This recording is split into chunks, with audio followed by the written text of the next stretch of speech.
स्वस्थ तन में ही स्वस्थ मन का निवास होता है, यह आपने सुना होगा।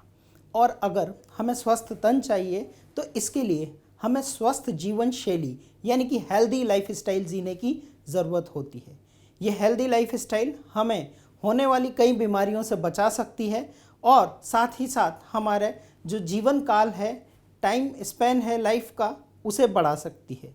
सो हेलो एवरीवन, आने वाले कुछ एपिसोड्स के अंदर हम इसी तरह की डिजीज़ेस के बारे में जानेंगे जो कि हमारी लाइफ स्टाइल से रिलेटेड है, और जानेंगे कि लाइफ स्टाइल में किस तरह के चेंजेस करके हम उन डिजीज़ेस से बच सकते हैं।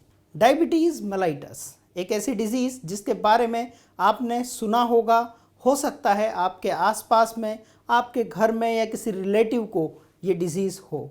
तो आज के इस एपिसोड के अंदर हम जानेंगे कि जो डायबिटीज़ मेलाइटस है वो किस वजह से होती है और उसमें इंसुलिन का क्या रोल होता है, और साथ ही साथ हम ये देखेंगे कि किस तरह से हम अपनी लाइफ स्टाइल को अगर बदलें तो डायबिटीज़ में हम इम्प्रूवमेंट ला सकते हैं। डायबिटीज़ मेलाइटस, जिसे हम हाइपरग्लाइसीमिया भी कहते हैं, ये डिज़ीज़ के अंदर हमारा जो ब्लड है उसमें शुगर का लेवल इंक्रीज़ हो जाता है। अब आप सोचेंगे कि जो ब्लड है उसमें शुगर कहाँ से आई, तो हमें अपनी लाइफ के सभी वर्क को परफॉर्म करने के लिए एनर्जी का रिक्वायरमेंट होता है, और वो एनर्जी हमें फूड से मिलती है। फूड के अंदर कार्बोहाइड्रेट नाम के मॉलिक्यूल प्रेजेंट होते हैं, और ये मॉलिक्यूल जब डाइजेस्ट होते हैं तो इनसे बनता है ग्लूकोज। अब ये ग्लूकोज हमारे डाइजेस्टिव सिस्टम से हमारे ब्लड में आता है, और ब्लड से ये बॉडी के वेरियस पार्ट्स तक सप्लाई होता है, जहाँ पर कि इस ग्लूकोज को यूटिलाइज करके एनर्जी बनाई जाती है। ब्लड में ग्लूकोज के लेवल को मेंटेन करने के लिए हमारी एक एंडोक्राइन ग्लैंड रेस्पॉन्सिबल है, जिसे हम नाम देते हैं पैनक्रियास। पैनक्रियास के अंदर अलग अलग टाइप की सेल्स होती हैं।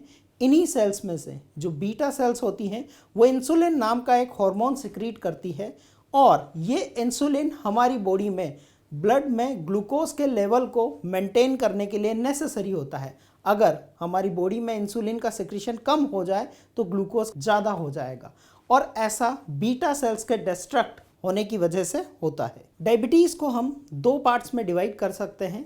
एक IDDM, that is insulin dependent diabetes mellitus, जिसे हम टाइप 1 डायबिटीज़ मेलाइटस भी कहते हैं, and other type 2 diabetes mellitus, that is NIDDM, non insulin dependent diabetes mellitus.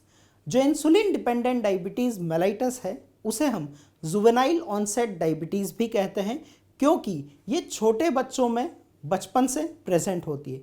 वहीं जो टाइप 2 डायबिटीज़ है विच इज़ वेरी कॉमन और ज़्यादा से ज़्यादा लोगों में यही मिलती है, ये एक उम्र के साथ अराइज होती है। जैसे जैसे लोगों की उम्र बढ़ती है तो टाइप 2 डायबिटीज़ होने के चांसेस जो हैं इंक्रीज़ हो जाते हैं। टाइप 2 डायबिटीज़ के अंदर जो बीटा सेल्स है वो कुछ अमाउंट में डिस्ट्रक्ट होती है, पूरी तरह से डिस्ट्रक्ट नहीं होती है, जबकि टाइप 1 डायबिटीज़ के अंदर बीटा सेल्स बहुत कम अमाउंट में प्रेजेंट होती है, और इसीलिए जो टाइप 1 डायबिटीज़ है उसमें पेशेंट को एक्सटर्नल इंसुलिन पर डिपेंड होना पड़ता है, जबकि जो टाइप 2 डायबिटीज़ है उसके लिए हमें एक्सटर्नल इंसुलिन का रिक्वायरमेंट नहीं होता है। टाइप 2 डायबिटीज़ जहाँ पर कि हमें इंसुलिन पर डिपेंडेंट नहीं होना पड़ता है और जो कि एज के साथ होती है, उसके होने के कुछ कारण हो सकते हैं, जैसे कि हमें हाई ब्लड प्रेशर की प्रॉब्लम होना, या हम एक सीडेंट्री लाइफ स्टाइल जीते हों, विच मीन्स कि हम अपनी लाइफ में ज़्यादातर वर्क बैठे हुए करते हों और हमारा जो वर्क है उसमें एनर्जी का लॉस कम होता हो, बॉडी की एक्टिविटी या मूवमेंट कम होती हो। साथ ही साथ जो पोल्यूटेंट हैं उनका भी इफ़ेक्ट होता है, और हमारी जो फूड हैबिट्स है वो भी इस डायबिटीज़ के लिए कोज हो सकती हैं। कुछ ऐसी चीज़ें जो हम अपने फूड में अगर अवॉइड करें तो उससे हमें डायबिटीज़ में कुछ बेटरमेंट फील हो सकता है, जैसे कि रिफाइंड शुगर जो कि हमारे पैकेज फूड के अंदर यूजुअली मिलती है। साथ ही साथ जो ग्लूटेन वाले होल ग्रेन हैं, अगर हम उनका भी कंजप्शन कम करें तो हमें डायबिटीज़ में बेटर रिजल्ट्स मिलेंगे। इसी तरह से अगर किसी पर्सन को डायबिटीज़ हो जाती है तो उसे जो मीठी चीज़ें हैं या शुगर कंटेनिंग फूड हैं, साथ ही साथ कार्बोहाइड्रेट कंटेनिंग फूड हैं, उनका कंजप्शन कम करना चाहिए। डायबिटीज़ में हम बहुत कॉमनली सुनते हैं कि जो इंसुलिन है वो पेशेंट को दिया जाता है। अब ये जो इंसुलिन है वो हमारी बॉडी में क्या रोल करता है, तो ओवरऑल अगर हम देखें तो इंसुलिन का काम होता है ब्लड में ग्लूकोज के लेवल को लोअर करना। ये करने के लिए ये अलग अलग तरीके अपनाता है, जैसे कि जो फ्री ग्लूकोज है इंसुलिन उसे हमारी सेल्स में डिपॉजिट करवाता है ताकि उसका अमाउंट ब्लड में कम रहे। साथ ही साथ जो ग्लूकोज है उसका ग्लाइकोजन में कन्वर्जन इंक्रीज कर देता है ताकि फ्री ग्लूकोज ब्लड में कम रहे। इसके अलावा जो ग्लाइकोजन है उसके ब्रेकडाउन को भी कम कर देता है, क्योंकि अगर ग्लाइकोजन ब्रेकडाउन होगा तो वो वापस से ग्लूकोज के अंदर कन्वर्ट होगा। So insulin is one thing which lower our blood glucose level. Insulin के अलावा ऐसा क्या हो सकता है जो ब्लड में ग्लूकोज के लेवल को कम करे।